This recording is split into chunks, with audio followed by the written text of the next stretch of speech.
আলাইকুম রাহমাতুল্লাহ।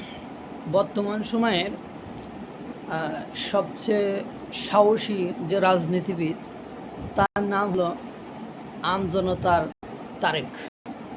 আমি এর মতো সাহসী দ্বিতীয় কোনো রাজনীতিবিদকে দেখিনি। ডক্টর মোহাম্মদ ইউনূসকে মহাজন সুদী বলে ডাইরেক্ট সংবাদ মাধ্যমে তার কোটি কোটি টাকা লোপাটের কথা ফাঁস করে দিলেন। তিনি বলছেন যে হাতির দুটো দাঁত দেখেছেন বের হয়ে থাকে, হাতি কিন্তু ওই দুটো দাঁত দিয়ে খায় না, হাতি কিন্তু খায় তার ভেতরে আরও অনেকগুলো দাঁত আছে, ওই দাঁত দিয়ে। তো এই যে যে যে বিষয়গুলো ডক্টর ইউনূসের যে বিষয়গুলো মানে মানে কোটি কোটি টাকা খাওয়ার যে বিষয়গুলো সামনে এসেছে, ওই দুটো হলো হাতির দাঁত। আর ভেতরের দাঁত দিয়ে যে আরও হাজার হাজার কোটি কোটি টাকা খাচ্ছে, এটাও উনি ক্ষমতাচ্যুত হলে তখন আপনারা দেখতে পাবেন।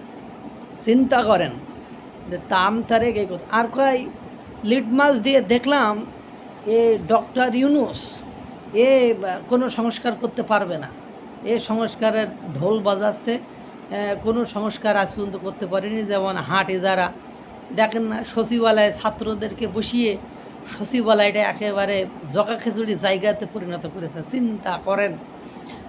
তারপর বিভিন্ন স্থানে ছাত্রদেরকে বসিয়ে পুরো দেশটাকে একটা জকা খিচুড়ি এতে পরিণত করেছে। যে লিটমাস দিছি, সে লিটমাস দিয়ে পরীক্ষা করে দেখলাম এ কিছুই করতে পারবে না।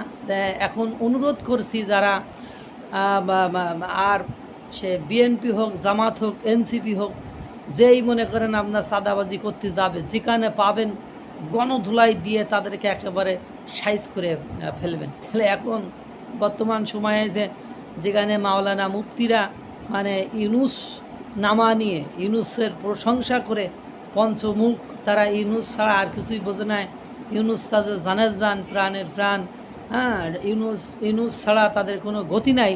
সেখানে আমতারেক ডিরেক্টলি মিডিয়ার সামনে বলছে হাতির দুটো দাঁত বেরিয়ে গেছে, এই কোটি কোটি টাকা লুপাট করেছে, এই কোটি কোটি টাকা লুপাটের পাশে যে আরও ভেতরের দাঁত দিয়ে খাচ্ছে, এটা যখন ক্ষমতাচ্যুত হবে বা ক্ষমতার থেকে ডক্টর মোহাম্মদ ইউনূস সরে যাবে, তখন আপনারা দেখতে পাবেন।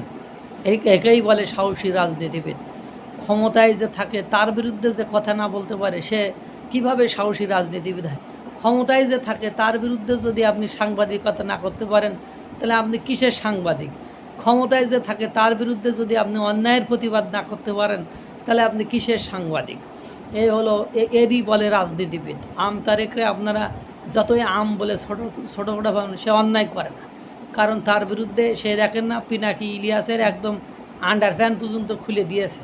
তারপরেও পিনাকি ইলিয়াস তাকে ওই বিকাশের টাকা, ডলারের টাকা, এই কথা ছাড়া তৃতীয় আর কোনো কথা কিন্তু তাকে বলতে পারেনি।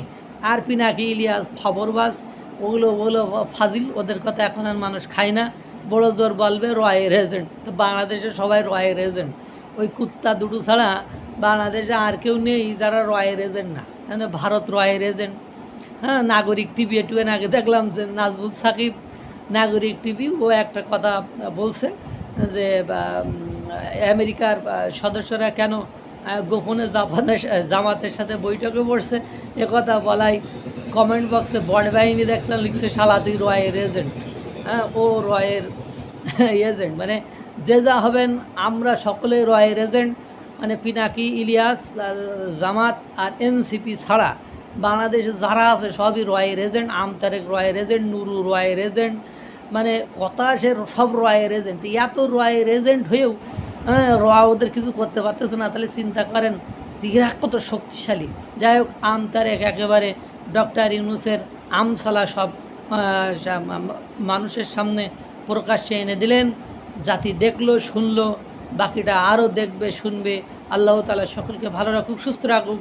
আসসালামু আলাইকুম ওয়া রাহমাতুল্লাহ।